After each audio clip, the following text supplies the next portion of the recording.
Ya, usulan hak angket DPR RI untuk membongkar kecurangan pemilu 24 terus digaungkan. Desakan masyarakat pun semakin kencang diserukan. Lewat hak angket, anggota Dewan diharapkan mampu membongkar berbagai kejanggalan. Lantas kapan hak konstitusional DPR itu dapat dijalankan? Mampukah para politisi di Senayan mengungkap berbagai dugaan kecurangan? Untuk membahasnya lebih dalam sudah bergabung bersama kami malam ini melalui sambungan Zoom anggota DPR RI fraksi Partai Kebangkitan Bangsa Luluk Nur Hamidah. Selamat malam Mbak Luluk. Ya, selamat malam. Assalamualaikum. Ya, waalaikumsalam. Terima kasih sudah hadir. Turut pula hadir anggota DPR fraksi Partai Gerindra Kamru Samad. Selamat malam Pak Kamru Samad. Selamat malam Bu David. Terima kasih. Bang Rai, Bu Lulu, selamat malam. Iya Mas, ketemu lagi Pak Kamru Zaman. Pak Kamru Samad. Mas Rai. Dan juga pengamat politik Pak Ray Rangkuti. Selamat malam Pak Ray Rangkuti. Ya, masih di mute ya Pak Ray. Malam Bung. Ya, selamat malam. Baik, terima kasih Pak Ray. Dan kemudian kita sedang menanti hadir pula Wakil Deputi Hukum TPN Ganjar Mahfud Firman Jaya Daeli yang sesaat lagi akan bergabung bersama kita. Saya ke Mbak Lulu dulu. Mbak Lulu, Ya. kalau tidak salah ini memang tadi sempat disampaikan juga oleh Pak Mahfud ya, PDIP ini dikatakan telah memiliki rancangan hak angket berupa naskah akademik. Dan malam ini pun nampaknya tengah dimatangkan ya. Nah, ini sejauh mana koordinasi koalisi PKB Nasdem dan PKS dengan koalisi PDIP dan P3? Iya, terima kasih. Sebelumnya perlu kita sampaikan bahwa level koordinasi di tingkatan elit atau pimpinan terus berjalan ya. Kalau seperti yang sebelumnya kita sampaikan kan bahkan 3 sekjen dari PKB, kemudian juga Nasdem dan PKS juga sudah sempat bertemu dan mereka juga memiliki kesepakatan dan komitmen bersama hak angket ini memang perlu untuk menjawab berbagai situasi yang berkembang di masyarakat dan mau tidak mau ya DPR harus merespon kan begitu. Nah, kemudian untuk dengan DPR kita coba lakukan, namun demikian kita juga menghargai proses ya, karena masing-masing partai atau fraksi itu kan punya cara atau mekanisme. Saya kira yang saya dengar misalnya PDIP mereka menyiapkan naskah akademik dan melakukan kajian lebih dahulu dan itu yang dimatangkan. Saya kira itu juga satu proses yang kita hargain dan begitu juga sebenarnya di PKB kita terus melakukan dengan berbagai cara untuk bisa memperkuat kajian kita dan melibatkan, sebenarnya sih di situ ya, jadi fungsinya melibatkan masyarakat sipil juga karena sebagai pihak yang mewakilin kegelisahan dan keresahan masyarakat atas berbagai hal yang dianggap ini merupakan gangguan bagi penyelenggaraan pemilu 2024. Tapi ini dan kita Lulu, optimis tadi ya dalam capres Anda agak sedikit bilang jangan terburu-buru untuk hak angket. Kalau kalau kita bukan terburu-buru ya, tetapi bahwa tidak gerusa-gerusut dengan tidak buru-buru itu saya nggak tahu sama apa tidak. Tetapi kita ingin bahwa ketika kita submit hak angket ini memang kita dalam kondisi yang udah langsung bisa masuk ke gigi 3 gitu kali ya. Tapi mudah-mudahan lah saya kira kemarin saya sampaikan maksimal 2 minggu dari rapat paripurna kemarin maka hak angket ini sudah bisa kita sampaikan ke DPR. Nah mudah-mudahan ini bisa kurang dari itu. Gitu. Baik. Karena kalau di sendiri proses penggalangan tanda tangan dan dukungan dari internal sudah kita lakukan dan kita juga sudah punya nama-nama yang akan siap untuk mewakilin sebagai pihak yang mengusulkan hak angket. Baik. Dan saya kira di partai yang lain juga demikian. Nah, untuk itu kita langsung konfirmasi saja. Sudah bergabung Wakil Deputi Hukum TPN Ganjar Mahfud Firman Jaya Daeli. Selamat malam Pak Firman. Selamat malam Mas David. Terima kasih sudah bergabung kembali bersama kami. Kawan-kawan sekalian. Ya, Pak Firman, ini kami dengar sudah naskah akademik untuk angket ini sudah siap ya. Tapi ini sejauh mana persiapannya dan kapan akan digulirkan?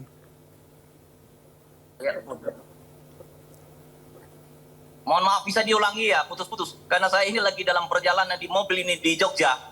Oke, baik. Sekali lagi, jadi saya dengar bahkan juga dari Pak Mahfud dikatakan bahwa naskah akademik untuk hak angket ini sudah siap begitu. Nah, malam ini pun masih digodok, disempurnakan. Nah, sejauh mana persiapannya dan kapan ini akan digulirkan? Ini yang ditunggu-tunggu masyarakat soalnya. Kalau kapannya saya kurang tahu persis, tapi memang disesuaikan dengan jadwal persidangan di dalam parlemen. Tetapi sepanjang yang saya ketahui memang pada dasarnya naskah akademiknya sudah disusun sedemikian rupa, karena saya salah seorang di antara yang banyak yang memberikan masukan kerangka dasarnya soal naskah akademik yang akan diajukan oleh PD Perjuangan di dalam pengajuan hak konstitusional angket ini. Nah, kapan diserahkan, kapan itu digulirkan, pada dasarnya lebih cepat dan lebih bagus, tetapi tentu disesuaikan dengan jadwal persidangan. Sesuai misalnya dengan prosedur sejumlah anggota parlemen, 25 orang, kemudian lebih dari satu fraksi, paling tidak 2 fraksi. Tapi pada dasarnya ini akan kita ajukan secara resmi, sah dan konstitusional, yang diawali dengan naskah akademik, di mana kerangkanya itu substansinya dan konstruksinya sudah disusun sedemikian rupa, tentu nanti akan dilengkapi lagi terutama oleh Dewan Pimpinan Pusat Partai di bawah koordinasi Sekjen, Mas Hasto dan juga sejumlah pimpinan fraksi, karena ini adalah ranah politik konstitusional, bahwa misalnya dari TPN, khususnya misalnya Kedeputian Hukum itu pada posisi untuk bisa memberikan masukan-masukan berkaitan dengan fungsi-fungsi pelaksanaan tugas-tugas pemerintahan kenegaraan sepanjang penyelenggaraan, selama penyelenggaraan pemilihan umum. Jadi tidak sekedar hanya pemilihan umum, tapi juga hal-hal yang berkaitan langsung atau tidak langsung dengan pemilihan umum. Sehingga ada relasi antara TPN, tetapi secara formal tentu partai politik nanti yang akan mengajukan di dalam parlemen. Begitu, Bung David. Ya, itu sudah koordinasi juga dengan pihak koalisi yang lain mungkin dari pasangan 01. Apakah memang sudah ada koordinasi?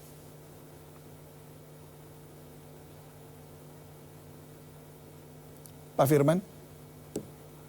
Oke, tampaknya Ya, sorry. terputus. Itu, ya, enggak.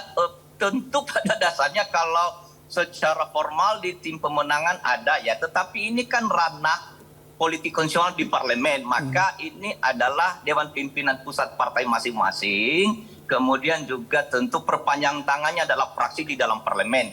Tetapi sepanjang pengetahuan saya ini sedang berjalan secara serius dan ditandai dengan adanya rumusan naskah akademik. Dan biasanya rumusan naskah akademik itu kan akan disusun bersama, paling tidak oleh para pengusul, yaitu yang 25 orang itu. Tetapi secara formal parlemen, secara formal kefraksian, secara formal kepartaian, tentu kan berasal dari DPP masing-masing. Dalam hal ini misalnya PD Perjuangan ada, tentu nanti itu menjadi bagian yang akan diperjuangkan oleh anggota-anggota yang akan menggunakan hak konstitusional ini. Dan itu biasanya pengalaman saya sebagai salah seorang pimpinan fraksi dan juga yang pernah menjadi anggota parlemen, itu pasti ada titik temu antara tingkat DPP, kemudian tingkat pimpinan fraksi. Itu sedang bergulir. Tentu ada sesuatu yang tidak perlu disampaikan juga, karena ini soal taktik dan strategi. Ada juga yang mungkin bisa dibuka. Jadi ada yang perlu dibuka, mungkin ada juga yang nggak perlu dibuka dulu sedemikian rupa. Begitu Bung David. Baik Pak Firman. Saya ke Pak Kamru Samad ya. Pak, ini tentunya Anda ada di pihak yang berbeda begitu ya. Lalu menurut Anda apakah hak angket ini juga kemudian akan bergulir ketika kalau memang secara logis bisa dilihat bahwa memang harus ada yang dipertanggungjawabkan begitu? Iya, Bung David, tentu kita akan menunggu usulan dari anggota DPR secara resmi tentang usulan hak angket tersebut. Kita akan melihat substansi undang-undang mana yang dipersoalkan, pasal berapa saja yang disorot, yang menjadi substansi daripada hak angket yang diajukan setelah tentu memenuhi syarat administrasi tadi. Dan kita tentu menarik satu spirit yang sama bahwa kita kedepannya ingin memperbaiki ingin melakukan pembenahan dan terus ingin melakukan penyempurnaan terhadap kualitas demokrasi kita, sehingga kalau ini substansinya menyangkut kepemiluan, kami masih tetap berpendapat bahwa proses perhitungan harus kita tuntaskan sampai 20 Maret dan instrumen hukum yang tersedia di dalam Undang-Undang Nomor 7 tahun 2017 mengenai pelanggaran kepemiluan itu diatur di dalamnya dan sengketa hasil berada di Mahkamah Konstitusi. Jadi kami memandang bahwa urgensi penyelesaian masalah berkaitan dengan kepemiluan itu masih memiliki koridor hukum yang telah diatur di dalam undang-undang tersebut. Sehingga kami tentu menunggu apa dorongan dari teman-teman dari anggota DPR yang lain. Dan yang kedua, kita juga melihat urgensi yang diperlukan oleh masyarakat. Prioritas apa sebetulnya yang diperlukan masyarakat? Karena kita sepanjang tahun 2023 sampai dengan awal 2024 betul-betul kita berada di tengah-tengah masyarakat. Apa urgensi yang diperlukan masyarakat saat ini? Itulah yang sepatutnya kita refleksikan dalam mengambil berbagai keputusan-keputusan politik di parlemen. Walaupun kita menyadari bahwa hak angket ini adalah sesuatu yang sangat mulia dan merupakan hak konstitusional setiap anggota DPR, dan ini memiliki peranan penting dalam penyelenggaraan negara jika betul-betul tujuannya adalah untuk meluruskan jika ada yang diduga tidak sesuai dengan koridor perundang-undangan. Ya, menurut Begitu, fraksi Mas. Anda dan koalisi fraksi Anda itu apakah ada yang harus memang diluruskan nggak? Kalau dari perbincangan di DPR RI? Sejauh ini memang ada beberapa catatan berkaitan dengan kepemiluan yang harus terus kita sempurnakan. Kalau bicara kecurangan begitu, ada potensi-potensi kecurangan seperti itu gimana? Ya, jadi potensi-potensi kecurangan tentu koridornya sudah ada. Kalau dia kecurangan yang sifatnya proses atau administratif, itu koridor hukumnya di Bawaslu. Kalau dia hasil adalah Mahkamah Konstitusi. Jadi sudah ada koridornya. Nah, kalau kaitan dengan hak angket, tentu kita menunggu substansinya apa gitu. Ya. Karena apakah lebih luas dari sekedar yang diatur di dalam koridor Undang-Undang Kepemiluan. Nah, itu Tadi yang udah kita disampaikan belum Pak tahu. Firman sih, akan lebih luas itu tampaknya. Tidak cuma Ya, makanya kita tunggu dan kita tentu berharap bahwa kita tidak ingin menimbulkan satu distabilitas politik pasca pemilu, padahal pemilu ini telah mampu kita laksanakan dan cukup besar partisipasi masyarakat di 14 Februari kemarin, dan kita mampu melaksanakan dengan suasana damai, lancar. Ada banyak kekurangan, ada banyak polemik di beberapa daerah, di beberapa titik, tetapi itu semuanya tentu menjadi catatan kita. Apalagi Mahkamah Konstitusi juga baru mengeluarkan putusan tentang parliamentary threshold. Bisa jadi DPR ke depan juga bisa menginisiasi revisi Undang-Undang Kepemiluan dalam rangka penyempurnaan ke depannya. Begitu, Mas David. Baik, saya ke Pak Rey. Pak Rey, ini pengajuan hak angket ini kan tampaknya seperti ada saling menunggu, kemudian ada begitu banyak perhitungan politik begitu ya. Dan menurut Anda ini sebenarnya apa yang sedang terjadi di balik apa yang kita lihat bahwa di depan tuh ada demo dua kubu depan DPR RI? Pertama tentu secara teknis karena baru pemilu ya. Mungkin anggota-anggota DPR-nya masih banyak yang bergumul dengan rekapitulasi perhitungan suara gitu, sehingga fokusnya tidak sepenuhnya berada di dalam tugas-tugas kedewanan begitu. Masih ada sebagian mungkin yang masih memikirkan soal tugas-tugas elektoral atau keharusan-keharusan elektoral dan seterusnya gitu. Itu yang pertama. Nah, yang kedua, karena ini kan kali pertama selain PKS ya, kemungkinan 4 partai politik yang lain itu adalah partai yang selama ini mendukung Pak Jokowi. Jadi apa namanya itu, mungkin masih ada semacam mencari formula yang tepat untuk memperlihatkan satu sikap yang berbeda dengan pemerintahan Pak Jokowi setelah lebih dari 9 tahun mereka bersamanya begitu ya. Nah, apalagi kemudian masuk ke dalam satu isu yang lumayan cukup tinggi ya, itu soal angket. Angket ini kan proporsinya itu 60% dari isu gitu. Di bawah angket itu kan, di atas angket itu tinggal satu lagi, hak menyatakan pendapat gitu. Nah, oleh karena itu memang ada unsur psikologik ketika dihadapkan tiba-tiba pada isu yang sangat kencang ya, dalam hal ini hak angket gitu. Nah, mungkin harus ada dulu adaptasi yang cukup kuat lah supaya bayang-bayang psikologik yang selama ini mesra dan sebagainya itu bisa terhilangkan gitu. Nah, dalam konteks itulah ya memang butuh waktu ya, karena ini bukan persoalan berani nggak berani menurut saya, tapi ini persoalan ini tiba-tiba baru berpisah kok call-nya udah tinggi gitu loh kira-kira. Nah, itu butuh waktu ke arah sana itu gitu. Nah, yang ketiga adalah soal bayang-bayang akan adanya upaya untuk ya kriminalisasi terhadap tokoh-tokoh gitu. Kan yang kelihatan lumayan agak marak polanya gitu. Kalau ada orang yang kritis, tinggal cari ya apalah silapnya itu jadi dalil untuk mengajukan ke penegak hukum gitu ya. Nah, mungkin juga orang berpikir karena tidak semua orang menghafal misalnya apa saja kira-kira langkah, pikiran, sebutan atau ucapan yang memungkinkan itu bisa dijadikan sebagai delik gitu.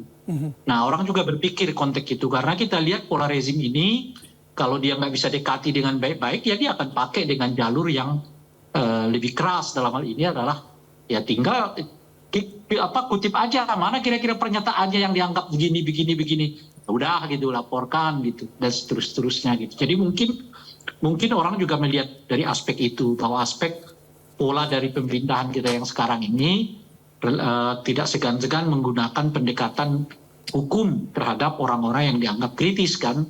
Kan kita tahu misalnya Ganjar sekarang dilaporkan ke KPK ya, lepas dari soal apakah isunya itu benar atau tidak dan memang itu kewajiban KPK untuk menerima laporan dan memprosesnya gitu. Tapi nuansa dari hubungan antara KPK dengan hak angket itu terlalu dekat gitu, sangat dekat gitu. Dan kita tahu tokoh pertama yang menyebut angket ini adalah Ganjar Pranowo kan, yang mendorong supaya DPR menggunakan hak angketnya untuk keperluan menyelidiki kemungkinan adanya penyalahgunaan kekuasaan yang dilakukan oleh Presiden dalam Pilpres 2024 yang lalu gitu. Nah, jadi setidaknya 4 kendala inilah menurut saya yang mengakibatkan situasinya nggak bisa secepat yang dibayangkan gitu ya. Tapi kalau kita dengar tadi baik dari Mbak Lulu maupun dari Mas Firman ataupun penjelasannya Pak Mahfud, saya kira justru persiapan-persiapan yang dilakukan oleh mereka jauh kelihatan lebih matang bila berbanding dengan persiapan-persiapan untuk mengajukan hak angket yang dilakukan sebelum-sebelumnya gitu. Sebut saja yang paling dekat dengan kita adalah hak angket tentang Bang Senturi dan hak angket tentang DPT ya yang dilakukan di era Pak Jokowi masa periode keduanya gitu. Dan pada masa itu kita tidak mendengar misalnya anggota-anggota DPR-nya terlebih dahulu menyiapkan naskah akademik untuk mengajukan hak angket misalnya ya. Kita juga nggak mendengarkan perdebatan-perdebatan pra gitu ya, hak angket itu dilakukan dengan misalnya seperti kemarin Nasdem melakukan FGD dulu ya, mungkin juga PKB melakukan hal yang sama. Jadi ada penggodokan yang kelihatan cukup serius dilakukan terkait dengan penyiapan materi untuk melakukan pengajuan hak angket ini gitu. Kalau misalnya ya belajar dari pengalaman Bang Senturi dahulu, itu bahkan dipersiapkan dengan sangat cepat, ditandatangani dengan sangat cepat, lalu ketika ditandatangani diajukanlah dipersiapkan segala sesuatunya yang berhubungan dengan materi hak angket yang dimaksud gitu. Nah, jadi sekarang ini menurut saya dalam konteks mempersiapkan kesiapan psikologik macam-macam itu, justru saya yang bersamaan ya per partai-partai kelihatan betul-betul menyiapkannya secara teoritik dalam bentuk naskah akademik ya untuk diajukan nanti ke dalam pengajuan. Padahal pengajuan itu sendiri nggak membutuhkan menurut saya naskah akademik sebetulnya gitu. 2 lembar 3 lembar surat aja selesai kok. Yang penting Ini itu ada kalau nggak tanda salah tangan. kata Pak Mahfud ini sudah 75 lembar dia baca kalau nggak salah. Itu makanya maksud saya kalau untuk pengajuan sebetulnya nggak membutuhkan naskah akademik kecuali nanti gitu. Misalnya ketika mau membuat keputusan dari apa itu mungkin naskah akademik. Cuman dengan adanya naskah akademik ini mau menjelaskan persiapan yang cukup matang menuju ke arah sana itu menurut saya. Bahkan sampai naskah akademiknya pun disiapkan demi kepentingan menuju ke arah angket itu gitu. Baik, Pak Rey. Terima kasih. Nanti kita akan sambung lagi. Saya juga ingin tahu kepastiannya kapan akan angket ini diajukan. Apakah sebelum atau sesudah KPU kemudian mengumumkan hasil rekapitulasi. Kita akan lanjutkan dialog kita usai jeda pariwara. Pemirsa tetaplah bersama kami di Sindo Prime. Terima kasih Anda masih bersama kami di Sindo Prime dan kita akan lanjutkan dialog masih bersama dengan anggota DPR RI fraksi Partai Kebangkitan Bangsa Luluk Nur Hamidah, turut pula hadir juga dari DPR fraksi Partai Gerindra Kamru Samad, Wakil Deputi Hukum TPN Ganjar Mahfud Firman Jayadeli dan pengamat politik Ray Rangkuti. Saya ke Mbak Lulu. Mbak Lulu, kalau tadi kita lihat ada pernyataan dari Mas Hasto yang tentunya ini mungkin akan menjadi salah satu barbuk lah istilahnya ya. Atau mungkin sebuah temuan yang kemudian bisa diajukan di dalam hak angket nanti. Nah, kalau dari fraksi Anda dan juga koalisi, apa saja ya temuan-temuan yang kemudian bisa menjadi salah satu alasan kuat untuk bisa memenangkan angket ini?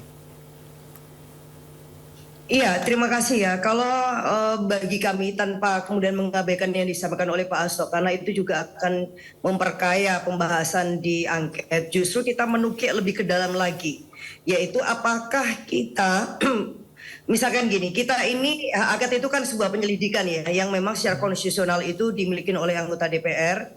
Jadi tentu yang kita ingin lakukan adalah untuk menyelidiki atau kemudian juga membuktikan apakah kemudian terjadi penyalahgunaan kekuasaan yang memang disengaja yang kemudian ini berdampak kepada elektoral. Nah itu yang penting dan penyalahgunaan kekuasaan itu kemudian instrumennya bisa macam-macam gitu. Bisa instrumen sirekap, bisa instrumen penyelenggara pemilu, bisa instrumen misalnya menggerakkan dan mobilisasi aparat penegak hukum, bisa instrumennya adalah penggunaan bansos yang sangat meluas di waktu yang sangat mepet jadwalnya dengan pencoblosan dan kemudian menggunakan organ-organ daerah untuk turut menyalurkan lain. Nah, ini yang kemudian tidak bisa menggunakan mekanisme seperti yang disampaikan oleh Bapak Kamru Samad ya, harus melalui Bawaslu atau kemudian Mahkamah Konstitusi gitu. Karena apa? Karena yang kita mau lihat itu justru proses yang membuat kenapa misalnya kecurangan itu bisa terjadi. Jadi ini kan ada asumsi nih, ada dugaan, ada indikasi, ada kemudian fakta-fakta dianggap misalnya kecurangan. Itu kan dihilir nih. Tetapi justru yang kita mau lihat apakah ada kekuatan yang bekerja di balik ini semua yang menyebabkan kemudian ada kecurangan, ada dugaan keterlibatan misalnya aparat penegak hukum atau kemudian keterlibatan Polri misalnya. Ini semua kan kemudian yang harus kita selidikin dan kemudian kita klarifikasi, kita undang para pihak untuk kemudian memberikan jawaban atas berbagai dugaan-dugaan itu. Nah inilah ranah yang bisa dikerjakan oleh DPR. Nah kalau kaitannya dengan misalnya penggelembungan suara atau apa ya itu bisa dilaporkan ke Bawaslu. Tetapi ini kita nggak bicara tentang penegakan hukum pemilu gitu loh. Jadi itu berbeda Pak Kamru Samad ya. Jadi kita berbicara justru kalau misalkan ada kemungkinan abuse of power atau penyalahgunaan kekuasaan yang menggunakan berbagai instrumen yang dimiliki itu ya, termasuk mobilisasi sumber dan ini kemudian baik itu pemenangan atau kekalahan atau apapun yang terkait dengan pemilu, maka ini yang menjadi area yang patut untuk kemudian diselidikin oleh DPR. Dan ini sama sekali tidak bisa kemudian urusannya dengan Bawaslu, karena bisa saja Bawaslu kemudian yang akan diundang atau kemudian dimintain keterangan. Begitu juga kemudian dengan Mahkamah Konstitusi, kita juga tidak dalam kerangka untuk membuat pengadilannya itu, tetapi Bisa saja kalau kemudian dalam rangka melakukan penyelidikan maka kita akan mengundang misalnya para hakim atau hakim tertentu misalnya di Mahkamah Konstitusi yang sekiranya bisa dimintain keterangan. Nah inilah yang beberapa hal walaupun kita tidak bisa menjelaskan secara detail di sini karena kita tidak menghargai proses. Karena apa? Karena hak angket aja belum kita submit. Tetapi inti dan poin penting yang mau kita sampaikan bahwa ini berbeda dengan hukum pemilu, hukum pidana pemilu biasa, yang itu mekanisme udah diatur di undang-undang. Justru yang kita mau cek, yang mau kita selidikin adalah apakah kemudian tujuan dari pemilu ini, yaitu asasnya harus jujur dan adil, itu dicapai apa tidak? Adakah kemudian pihak-pihak misalkan yang memiliki kekuasaan sangat besar yang mencegah terjadinya kejujuran, mencegah terjadinya keadilan, kemudian nyatanya justru mendorong adanya pelanggaran secara etik sehingga pemilu tidak lagi jujur dan adil. Nah ini yang penting, itu bukan ranahnya Bawaslu, ini juga tidak ada di MK, sehingga kenapa kemudian hak angket dengan proses-proses yang terkait dengan pemilu itu bisa berjalan paralel. Jadi yang lapor ke Bawaslu bisa jalan terus, yang ke MK itu juga bisa diproses, tapi hak angket itu juga bisa dilakukan secara bersamaan karena memang ranahnya sebenarnya juga berbeda. Jadi ini beyond kalah menang, tetapi ini ada hak rakyat, hak publik yang memang berhak untuk tahu kebenaran atas proses penyelenggaraan pemilu ini dan kemudian juga kerja-kerja politik dan kekuasaan di belakang pemilu yang berlangsung seperti sekarang. Misal aja sederhana aja lah. Ada pertanyaan publik yang terkait dengan bansos ya, dan ini yang kemudian perlu untuk kita klarifikasi. Kenapa misalnya bansosnya mendekatin hari coblosan? Kenapa kemudian jumlahnya itu juga sangat besar? Dan kenapa kemudian setelah pemilu tiba-tiba malah kemudian beras itu nggak ada dan harganya jadi sangat melonjak? Padahal sebelum pemilu itu udah kayak tsunami aja yang namanya bantuan pangan. Nah ini kan perlu juga untuk diklarifikasi. Ini perlu diselidikin gitu loh. Apakah kemudian ini kan contoh aja? Karena apa? Karena ada pertanyaan publik yang kemudian butuh penyelidikan. Apakah bansos ini diturunkan memang untuk tujuan elektoral? Kan begitu, karena bansos ini kan tidak menggunakan uang pribadi nih, tetapi pakai APBN. Nah, penggunaan alokasi sumber daya negara yang berupa APBN, nah ini yang kemudian perlu untuk dicek, perlu diselidikin, perlu untuk ditanyakan. Biar apa? Tidak terulang di masa-masa yang akan datang. Bahwa setiap kali pemilu kemudian akan ada kerja-kerja kekuasaan yang kita akan cek ya siapa aktornya yang memang turut terlibat secara langsung yang kemudian membuat situasi penuh dengan pertanyaan yang terkait dengan kejujuran dan juga keadilan yang menjadi prinsip utama di dalam pemilu ini, dan itu adalah semangat undang-undang kita. Jadi saya kira untuk peningkatan transparansi dan juga akuntabilitas untuk pemerintah begitu ya. Apa tanggapan Anda, Pak Kamru Samad? Ya, Mas David, saya kira menjadi menarik kalau penjelasan Mbak Lulu tadi itu karena beliau adalah berasal dari satu partai yang dalam 5 tahun terakhir ini berada dalam struktur pemerintahan. Pertanyaannya kemudian, apakah juga di dalam substansi hak angket itu nanti diikutkan jika ada dugaan penyalahgunaan pendamping desa misalnya yang dipimpin oleh Kementerian Desa misalnya, atau juga apakah juga akan diikutkan di dalam substansi 2 bulan sebelum pencoblosan misalnya Kementerian Pan RB yang juga kader dari salah satu partai politik mengumumkan penerimaan PTK, P3K dan CPNS pada bulan Januari 30 hari, 40 hari sebelum pencoblosan. Ini kan menjadi menarik kalau ingin diperluas karena hak angket berarti melakukan penyelidikan terhadap kebijakan pemerintah yang di dalamnya ada unsur pemerintah yang berasal dari koalisi partai baik 01 maupun 03, Mas David. Jadi kita akan melihat sejauh mana kesungguhan ini. Kita tunggu. Menarik sekali kalau benar-benar sungguh-sungguh ingin diusulkan dengan semangat untuk memperbaiki, semangat kejujuran disampaikan Mbak Lulu, semangat transparansi, semangat keadilan, menarik sekali jika hal tersebut sungguh-sungguh ingin dilakukan. Jadi boleh terang benderang aja Pak Kamru Samad. Maksudnya kira-kira seperti apa? Apa sih yang ada di balik semua tadi itu? Mungkin dengan pendamping desa dan segala macam. Apakah memang itu suatu hal yang salah begitu? Bisa bayangkan Mas David, 80.000 lebih kurang lebih desa di seluruh Indonesia, tetap setiap tahun kita mengalokasikan dana desa yang begitu besar ya di dalam TKDD kita. Antara 900 sampai 1,2 miliar per tahun setiap desa. Kemudian Kementerian Desa membentuk pendamping dana desa di setiap desa. Dan itu juga kita memiliki banyak informasi, fakta-fakta lapangan berkaitan dengan hal tersebut. Dan itu juga menjadi menarik. Makanya kalau ingin betul-betul diluruskan, ingin betul-betul dibongkar, ingin betul-betul dibahas secara mendalam demi perbaikan ke depan, ya kita tunggu kesungguhan teman-teman dari anggota DPR yang memiliki semangat untuk perbaikan ini, Mas David. Baik, jadi artinya apakah memang bisa dikatakan ada penyelewengan juga di sana begitu yang kemudian nanti akan jadi persoalan di angket itu?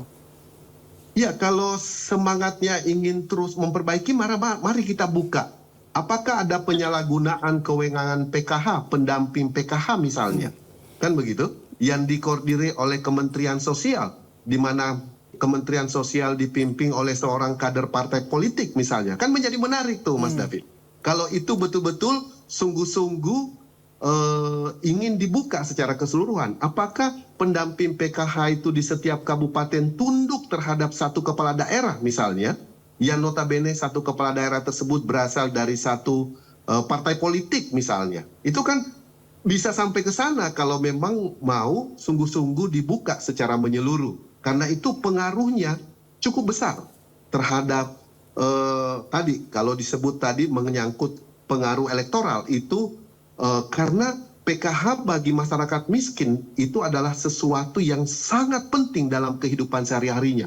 Dan itu cukup besar jumlah kakaknya setiap tahun yang menerima, Mas David. Baik, kalau Seperti gitu itu. saya langsung tanya ke Pak Firman yang memang ada kaitannya juga dengan ini ya, koalisi 03. Gimana Pak Firman jawaban Anda?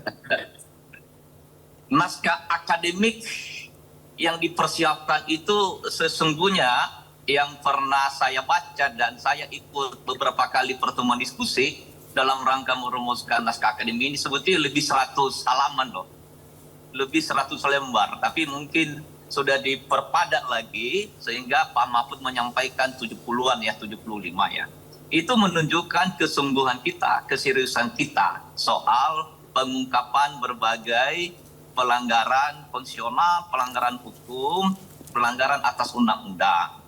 Nah, di dalam naskah akademik itu sudah disusun sedemikian rupa narasi, substansi, kemudian nanti tentu yang berkaitan dengan narasi itu, substansi itu, bila berkaitan dengan kelembagaan tertentu, institusi tertentu, maka kita akan undang, kita akan panggil, kita akan berdialog. Dari manapun termasuk misalnya dalam hal misalnya politisasi dan personalisasi atau personifikasi anggaran dan keuangan negara.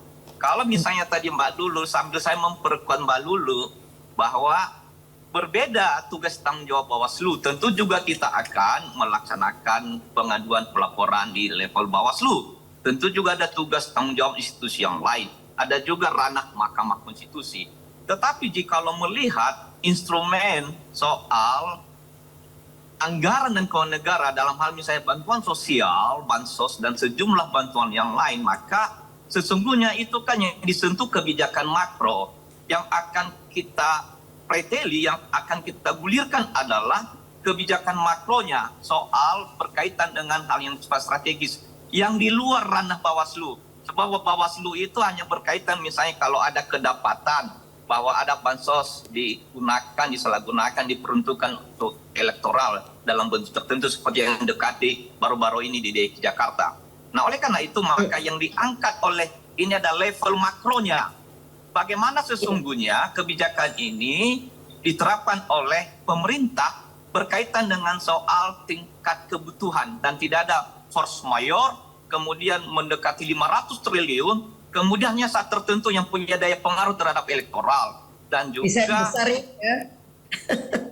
Nah, lalu itu jadi kadang-kadang ada yang menyampaikan ada Bawaslu, ada MK, kemudian ada juga KPU, padahal yang dimaksud adalah bukan itu ranahnya lain. Ini ranah yang lebih strategis. Nah, misalnya nanti juga bisa juga memang diundang Menteri Sosial, tidak ada masalah. Kita siap dengan segala agenda karena ini adalah aspirasi publik, ini adalah kedaulatan rakyat, ini protes suara kerakyatan. Dan suara kerakyatan ini, aspirasi publik ini sudah diosorakan jauh sebelum pemilihan umum. Jadi siap ya untuk kemudian seperti yang disampaikan tadi Pak Kamru Samad bahwa ada persoalan lain juga seperti di yang pendamping desa ini kemudian buat supaya lebih baik begitu. Siap ya? Ya, saya bisa nangkap yang dimaksud.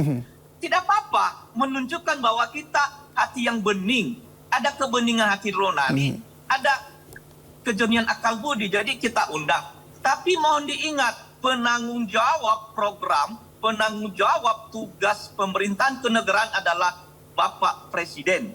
Dan saya beberapa hari sebelum ini diundang memberikan kuliah tentang konstitusi dan pembangunan hukum Indonesia. Sebetulnya dalam perspektif soal kekuasaan pemerintahan negara, itu adalah presiden, siapapun presidennya. Menteri itu pembantu. Jadi terminologi pembantu itu adalah bagian apa yang telah disabdakan, diperintahkan oleh presiden. Jadi ujungnya nanti presiden yang harus bertanggung jawab begitu ya Pak Firman? Kita mulai mengundang dulu dari level kelembagaan, dari kementerian, siapa yang terkait. Termasuk Kementerian Sosial, termasuk Kementerian Pan-RB, termasuk dari pembangunan desa tertinggal. Siapapun, bisa juga BUMN, bisa juga Kementerian Keuangan, itu yang berkaitan dengan anggaran keuangan negara. Belum lagi berkaitan dengan misalnya polisi dalam negeri yang berkaitan dengan pejabat kepala daerah dan kepala desa yang secara masif itu telah diintimidasi dan mengalami kriminalisasi. Jikalau dalam pelaksanaan undang-undang itu ada penyalahgunaan kekuasaan oleh lembaga terkait, oleh kepemimpinan institusi tertentu, maka kita perlu mengundang demi kebersamaan kita, demi untuk kepentingan umum. Karena ini bukan soal kalah menang, bukan lagi soal 01, 02, 03. Jadi menurut kami, sesungguhnya ini kita dukung aja dulu, kita ungkapkan melalui angket. Bagi yang tidak melakukan kecurangan, tentu ini tidak menjadi masalah. Tentu ini menjadi persoalan kita bersama. Jadi kita tunggu, dan keseriusan itu terus terang, karena saya ikut salah seorang ya yang merumuskan draft itu, naskah akademik itu sesungguhnya malah sempat lebih 100 halaman. Tapi mungkin dipersingkat lagi menjadi 75 dan seterusnya itu. Jadi itu posisinya, kita siap 100%, kita sepenuhnya juga akan memperjuangkan, walaupun ada politisasi, walaupun ada intimidasi, kita harapkan pemerintah tidak menghambat, tidak menghalangi proses yang sedang berlangsung ini. Baik, Pak Firman. Demikian, Bung David. Ya, baik. Dan semangatnya yang penting ya adalah untuk perbaikan dan juga Indonesia yang semakin lebih baik di kemudian hari, khususnya juga untuk pemilihan umum di tahun 2029. Baik, terima kasih Pak Firman, terima kasih Mbak Lulu, terima kasih Pak Rey, dan terima kasih Pak Kamru Samad. Salam sehat selalu dan semangat untuk kita semuanya. Selamat malam. Pak Kamru Samad, Pak David.